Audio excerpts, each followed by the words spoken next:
Hello, everyone.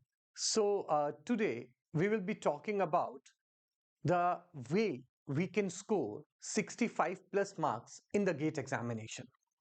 Sir ये video किसके लिए है? जो सिलेबस खत्म कर चुके हैं या फिर जिनका अभी थोड़ा बहुत हुआ है या फिर मैंने तो सर तैयारी स्टार्ट ही नहीं करी है, मैंने सोचा क्या पता ये वीडियो देख के मार्क्स आ जाए।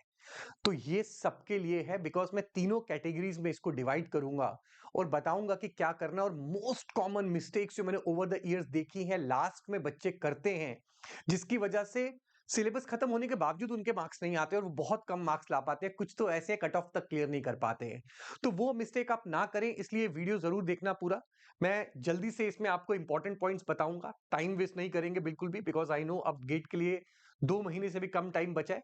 So we should not be wasting our time. Firstly, quickly go through the information that I have. हमारा बर्थडे का सेलिब्रेशन का ऑफर चल रहा था। We gave that big offer ताकि हम आपको अपने साथ इंक्लूड कर पाए हमारी सेलिब्रेशन में, बट ये ऑफर खत्म हो रहा है 17th ऑफ दिसंबर को। इसमें आपको फ्लैट 50% ऑफ मिल रहा था और जितनी सब्सक्रिप्शन ले रहे थे उतनी ही आपको फ्री मिल रही थी। फॉर एग्जांपल 9 मंथ्स की लेते तो 9 हम फ्री दे रहे थे। 12 मंथ्स की सब्सक्रिप्शन तो मतलब 50% हर सब्सक्रिप्शन पे ऑफ है और उतना ही टाइम हम आपको बढ़ा के दे रहे हैं। कोड आप यूज कर सकते हैं आदित्य मैक्स, मैंने यहाँ लिख दिया हुआ है, so please use it. And then test series आपकी 15 दिसंबर को स्टार्ट हो रही है। नए बैचेस आपके शुरू हो रहे हैं, आप ज्वाइन कर सकते हैं इन बैचेस को। ऊना आप अभी तक ट्राई कर चुके होंगे। अगर आप आइकॉनिक या प्लस सब्सक्रिप्शन लेते हैं, टेस्ट सीरीज एब्सोल्युटली फ्री मिलती है आपको। 2 सब्सक्रिप्शन है मैंने जैसा कि आपको बताया, so you can do that. और इस तरह से आप अपने मेंटर के साथ जो है सेशन बुक कर सकते हैं। ठीक है, स्टार्ट करते हैं। How to score 65 plus marks in the GATE exam. तो देखिए ये किसके लिए है। ठीक है, ये अर्ली स्टार्टर्स के लिए है। ठीक, जिनका अभी तक सिलेबस जो है वो कवर ग्रेजुअली हो चुका है, 100% है कि नहीं है अभी बात करते हैं। मिड स्टार्टर्स के लिए है, पार्शियल सिलेबस कंप्लीटेड है आप लोगों का with some topic still pending, या फिर अभी लेट स्टार्टर की सोचा यार गेट दे ही देते हैं, देखते हैं गेट दे के क्या बनेगा, आप उनके लिए है। तो ये सबके लिए है। बट सबसे इंपॉर्टेंट चीज जो है आपको जो मैं बताने वाला हूं, specially for late starters, consistency बहुत जरूरी है। Sir what about early starters and mid starters? एक चीज ध्यान रखो, तुमने पूरा साल मेहनत करी लेकिन अब चीजें याद नहीं होती हैं, लेकिन जो लास्ट के 2 महीने है ना, इसमें जो हम पढ़ते हैं वो याद रह जाएगा। इस वजह से इस समय पढ़ना, इस समय एफर्ट करना सबसे ज्यादा जरूरी है। That is more important. आप अक्सर देखेंगे ये हुआ भी है, हर साल होता आया है। कई बच्चे पूरा साल जो है सिलेबस कंप्लीट कर लेते हैं पर लास्ट में रह जाते हैं। रीजन बिंग सिलेबस खत्म कर रहे होते हैं वो फरवरी स्टार्टिंग तक या गेट के 2 दिन पहले तक। सर नहीं कर सकते, कर सकते हैं, नहीं भी कर सकते हैं, अभी बताता हूं कैसे। So basically what I am trying to tell you, covering 100% syllabus is not equal to high marks. You have to keep that in mind. Reason क्या होता है, आपको चीजें याद नहीं रहती हैं। तो सबसे पहली चीज, आपको पढ़ाई अभी तक की होनी चाहिए थी कॉन्सेप्चुअल क्लैरिटी के साथ। If you have conceptual clarity, you can solve the topics, sorry you can easily score good marks. And secondly, खाली कॉन्सेप्ट से काम नहीं चलता है, because GATE paper paper is all about applications, numericals, question solving. आपको question solving भी आप लोगों ने की होनी चाहिए। दैट्स व्हाई हम लोग कहते हैं that why selective study wins. तो मैं भी इसके बारे में बात करूंगा, कौन से टॉपिक क्या, अभी बताता हूं आपको। So 90% syllabus coverage with strong practice leads to 80 to 90 marks possible है। अगर आपने 90% भी सिलेबस कवर किया हुआ है और अच्छी प्रैक्टिस है और चीजें याद है। जो बच्चे मेरे से पढ़ रहे हैं आपको पता है मैं बार बार एक ही चीज पे फोकस कर रहा हूं, चीजें याद हैं, चीजें याद हैं। याद रखना बहुत जरूरी है। अगर आपको चीजें याद और आपने प्रैक्टिस कर रखी है, 80 टू 90 मार्क्स पॉसिबल हैं। और हो सकता है 100% सिलेबस कंप्लीट है पर प्रैक्टिस नहीं करी, बस सिर्फ सिर्फ याद किए जा रहे थे, प्रैक्टिस बिल्कुल नहीं है, सिर्फ फॉर्मुलेज याद है, कोई प्रैक्टिस नहीं है। एंड सेकेंडली, चीजें याद भी नहीं है, भूल रही है क्योंकि रिवीजन नहीं करी है। तो आप लोग जो है गेट कई बार बच्चे क्वालिफाई भी नहीं कर पाते हैं ऐसे स्टूडेंट्स। ओके, तो क्या करना होगा सर अगर मैं अर्ली स्टार्टर हूं या मैं लेट स्टार्टर हूं? Have a look over here. जो अर्ली स्टार्टर हैं, बेटा prioritise heavy revision and practice. Again I am telling you, अगर आपका 70% से ज्यादा सिलेबस खत्म हो चुका है तो इस समय रिवीजन पे स्ट्रेस देना स्टार्ट करिए। दिन के पर्टिकुलर स्लॉट्स फिक्स कर दीजिए। If you are studying 12 hours a day और 10 hours a day, at least give 50% to revision right now. Once you enter January, increase that time to 70% or 80% to revision and question practice. Rest of the time you can do one extra subject. That suppose one subject is pending and you are saying that okay, this is an important subject, तो आप उसको दिन में 1.5-2 घंटा जो है वो नया सब्जेक्ट पढ़ सकते हैं. अदरवाइज आपके बाकी सारा टाइम जो है वो आपको जाना चाहिए रिवीजन में और क्वेश्चन प्रैक्टिस में. That is very important. फिर आपको अब धीरे धीरे टेस्ट सीरीज देनी है. टेस्ट सीरीज बहुत बहुत ज्यादा क्रूशियल रोल प्ले करती है बच्चों की सिलेक्शन में. बच्चे अक्सर टेस्ट सीरीज नहीं देते हैं. आप टॉपर्स के इंटरव्यू सुनिए, कोई भी टॉपर आज तक ऐसा नहीं बना होगा जिसने ये ना बोला हो कि मैंने टेस्ट सीरीज नहीं दी. तो टेस्ट सीरीज बहुत क्रूशियल रोल प्ले करती है. अगर आपका सिलेबस खत्म नहीं है, आपने रिवीजन स्टार्ट करी है, आपका जैसी एक सब्जेक्ट खत्म हो रहा है, आप एक सब्जेक्ट की टेस्ट सीरीज दीजिए. स्लोली स्लोली बिल्ड करेंगे, एक एक सब्जेक्ट से मल्टी सब्जेक्ट में जाएंगे and then full syllabus test की तरफ जाएंगे. लेकिन टेस्ट सीरीज दिए बिना मत जाना. दो स्टूडेंट्स हैं, एक्स एंड वाई, दोनों की प्रिपरेशन सेम है, सब कुछ बराबर याद है, क्वेश्चन बराबर सॉल्व किया, सब कुछ इक्वल है. लेकिन अगर एक ने टेस्ट सीरीज सॉल्व करी है और एक ने टेस्ट सीरीज की प्रैक्टिस नहीं करी हुई है, उनके मार्क्स में कम से कम 8 to 10 मार्क्स का डिफरेंस आता है फाइनल एग्जाम में. इतना बड़ा रोल जो है वो प्ले करती है टेस्ट सीरीज. इसलिए टेस्ट सीरीज आपको देनी ही देनी है. और मैंने बता दिया कैसे आपको स्टार्ट करनी है. जो लेट स्टार्टर्स हैं, बेटा अगर आप लेट स्टार्टर हैं तो मैं आपको कुछ सब्जेक्ट्स बताऊंगा. अगर आप वो सब्जेक्ट्स भी प्रॉपर ऑर्डर में कर लेते हैं तो भी आपका 60 प्लस मार्क्स आने के चांसेस हैं. Even you can go to 65 plus, depending on आप कितना एफर्ट पुट कर रहे हैं. मैं आपको इस समय यह भी बताऊंगा कि इतने कम समय में कहां से कर सकते हैं ताकि मार्क्स आ जाएं. I'll tell you everything. Please listen very carefully. सबसे पहली चीज, 60% टाइम आप देंगे नए हाई वेटेज टॉपिक्स कवर करने के लिए. हाई वेटेज के साथ साथ वो टॉपिक्स ऐसे भी होने चाहिए जो हाई यील्डिंग हो. कुछ सब्जेक्ट्स ऐसे हैं जो हाई वेटेज तो हैं, लेकिन आप पढ़ेंगे पहले उसको खत्म करने में इटर्निटी लग जाएगी एंड सेकेंडली उससे आउटपुट भी उतना नहीं आ पाएगा. सो हम मिनिमम इनपुट से मैक्सिमम आउटपुट वाले टॉपिक जानते हैं कौन से हैं. एंड सेकेंडली आपको रिवीजन और प्रैक्टिस साथ साथ में करनी है. अगर आप भी प्रैक्टिस नहीं करेंगे या सिर्फ कंप्लीशन में लगे रहेंगे, रिवीजन नहीं करेंगे, तो उससे बेटर है कि आप बिल्कुल ही कम पढ़ के जाइए पर उतना रिवाइज और प्रैक्टिस करके जाइए. Otherwise there is no fun of studying. Revision, practice, they are very important and crucial, plays a very crucial role. तो सर कौन से करने, क्या करने हैं?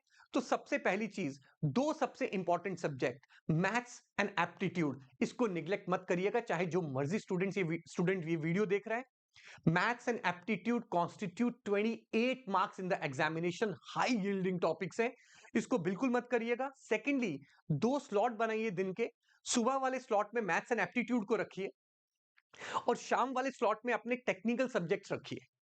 टेक्निकल सब्जेक्ट्स में जो लोग पढ़ना शुरू कर रहे हैं पहली बार, आप लोग नेटवर्क के साथ जाइए, कंट्रोल के साथ जाइए, सिग्नल के साथ जाइए. ये तीन टॉपिक्स ऐसे हैं, अगर आपने ढंग से पढ़े हैं, आपने समझे हैं और क्वेश्चन प्रैक्टिस थोड़ी बहुत भी करी है, आप क्वेश्चन एग्जाम में बना ले जाएंगे, आपके आराम से सवाल बन जाएंगे. And if you look at this, छोटे हैं, अगर आपके पास टाइम नहीं है, you can do one thing. मैंने क्रैश कोर्सेज खत्म किए हैं, अभी मैंने कंट्रोल का खत्म कर दिया है, नेटवर्क में 2-3 दिन में खत्म करने वाला हूं. इसके बाद मैं सिग्नल सिस्टम्स भी लेने वाला हूं, क्योंकि मैंने सोचा कि तीन सबसे बड़े इंपॉर्टेंट सब्जेक्ट्स मैं करवा दूं ताकि आप लोग जो बच्चे पहली बार कर रहे हैं, at least you also score really good. हो सकता है आपको इस बार एनआईटी मिल जाए. And it's a true story. मैं आपको बताऊंगा आगे कि एक बच्चे ने 2 महीने में क्या कर दिया था. तो और दूसरी चीज, सर क्रैश कोर्स से हो जाएगा, आप कमेंट्स पढ़ सकते हैं. आपको नीचे लिंक के डिस्क्रिप्शन में एक क्रैश कोर्स के व्हाट्सएप का ग्रुप का लिंक मिलेगा मेरे. आप उस व्हाट्सएप ग्रुप में आ जाइए एंड आस्क द स्टूडेंट्स. में सिर्फ इस साल के क्रैश कोर्स के बच्चे हैं. They will give you testimony कि क्या पढ़ाया है मैंने, क्वेश्चन बन रहे हैं कि नहीं बन रहे हैं. They are able to solve each and every get question after studying, because मैंने प्लान ही इस तरह से किया था और अच्छा मतलब डिटेल में पढ़ाया मैंने उस चीज को. ये चीज दिमाग में रखते हुए कि बच्चा जो पहली बार भी पढ़े, जिसने कुछ नहीं पढ़ा, वो भी एग्जाम में स्कोर कर जाए. तो इस वजह से जो है आप क्रैश कोर्सेज से कर सकते हैं. बाकी सब्जेक्ट्स भी क्रैश कोर्स में हो रहे हैं, आप बाकी टीचर से भी क्रैश कोर्सेज पढ़ सकते हैं. क्रिएट्रिक्स चैनल पे सब कुछ आपके लिए करवाया जा रहा है. So keep that in mind.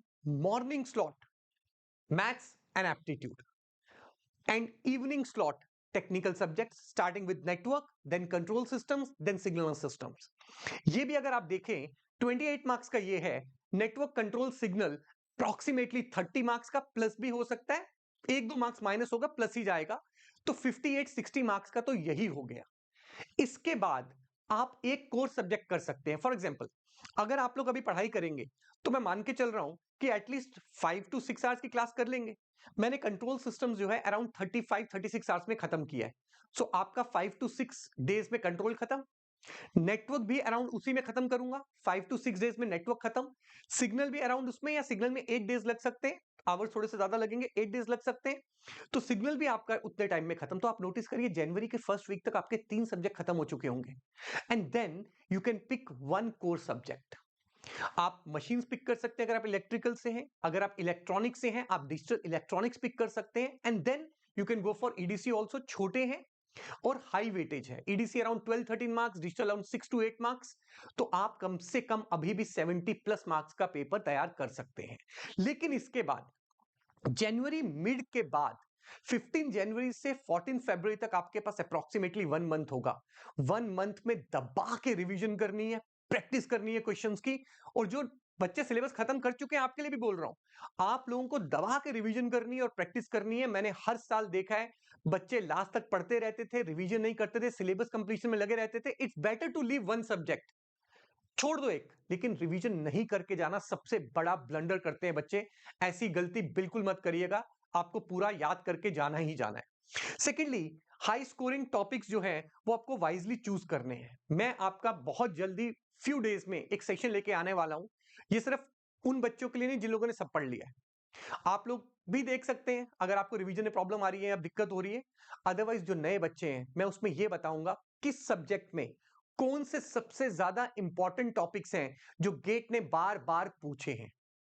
Network में कौन सा टॉपिक बार बार पूछ रहा है, मशीन्स में कहां से पूछ रहा है, एनालॉग में कहां से पूछ रहा है। मैं आपको वो सारे टॉपिक्स बताऊंगा जो मोस्ट इंपॉर्टेंट टॉपिक्स हैं एग्जाम के लिए।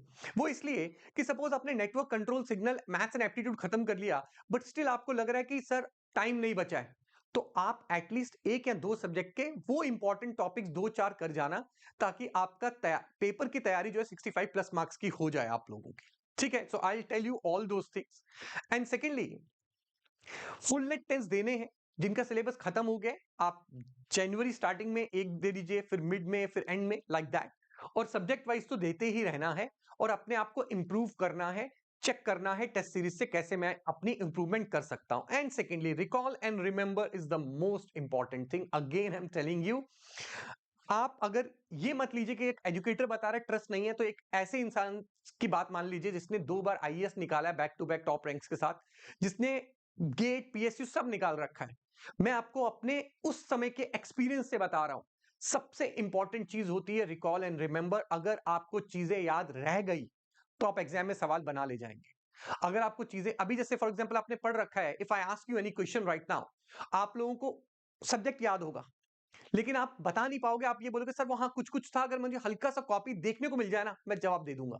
That is what is recall and remember. अगर चीजें याद है ना, हम सवाल बना ले जाएंगे। दैट्स व्हाई चीजें याद करना बहुत जरूरी है। इसलिए शॉर्ट इंटरवल्स पे टाइम टू टाइम जो है उसको रिवाइज करिए, फॉर्मूला लिस्ट बनाइए, शॉर्ट नोट्स बनाइए। शॉर्ट नोट्स का टाइम नहीं है तो कम से कम फॉर्मूला लिस्ट हर कोई बना लेना, और उन फॉर्मूलों को टाइम टू टाइम रिविजिट करते रहना बहुत जरूरी है। ठीक है, so your success story starts now. Have a look at the real example. एक स्टूडेंट था, 2 महीने पहले उसने तैयारी स्टार्ट करी, जैसे अभी आप लोग सोच रहे हैं, 2 महीने पहले तैयारी स्टार्ट करी, कुछ नहीं पढ़ा हुआ था। उसने यही स्ट्रेटेजी फॉलो करी जो मैं आपको बता रहा हूं। मॉर्निंग स्लॉट में उसको एडवाइस गाइड किया था हम लोगों ने, general aptitude and maths. Evening slot में हम लोगों ने बोला था कि आप जो है कोर टेक्निकल पढ़िए। पर उस बच्चे ने दिन रात मेहनत करी, 2 महीने वो दुनिया भूल गया, लेकिन उसके बाद उसको एनआईटी मिल गया था, and then he got placed at an MSc, got really good package, and now he is really doing great. So don't chase 100% syllabus if you can. तो आप, ये वो लोग हैं जो रैंक सिंगल डिजिट रैंक्स वाले हैं 100%। लेकिन अगर आप नहीं भी कर पा रहे हैं, इट्स ओके। आप एक सिलेबस सब्जेक्ट कम हो रहा है, कोई बात नहीं, कोई दिक्कत नहीं है। 2 कम हो रहे हैं, कोई दिक्कत नहीं है, पर जितने हो रखे हैं वो याद होने चाहिए, पूरे के पूरे प्रैक्टिस की होनी चाहिए, अदरवाइज फायदा नहीं है। Prioritize concept clarity, as I told you. Then application, मैं वीडियो भी ले चुका हूं, गेट इस बार क्या करने वाला है उसमें मैंने बताया था। इस बार हर बार पिछले पहले भी जब इन लोगों ने कंडक्ट किया यही किया था, कॉन्सेप्चुअल क्लैरिटी पे ध्यान दीजिएगा, क्वेश्चन कॉन्सेप्चुअल आएंगे। Revise, practice, and test regularly, as I told you. And this is the most important point for the next 2 months. You have to stay consistent and focused. ऐसा नहीं है एक दिन पढ़ा ग्राफ ऐसे जा रहा है, 2 दिन, तीसरे दिन फिर थोड़े दिन ऐसे, फिर ऐसे ऐसे नहीं होना चाहिए. कंसिस्टेंट ग्राफ जाना चाहिए. 2 महीने आगे के आने वाला आपका पूरा फ्यूचर डिसाइड करने वाले हैं. या 2 महीने मेहनत कर लो, नहीं तो फिर 1 साल आगे दोबारा मेहनत करनी पड़ेगी. सो मैं आपको जल्दी वीडियो बना के दे दूंगा इंपॉर्टेंट टॉपिक्स वाला. बच्चे मांग भी रहे हैं, मुझे पता है. I will try to make that. मेरा क्रैश कोर्स भी चल रहा है, I am busy in that also. Once I get free मैं आपको एक वीडियो बना के सारे सब्जेक्ट्स के इंपॉर्टेंट टॉपिक्स आपको मैं बता दूंगा. तो रिवाइज करिए. मैं फिर रिपीट कर रहा हूं, मैं बार बार रिपीट कर रहा हूं, revision is very important. So best of luck. God bless you all.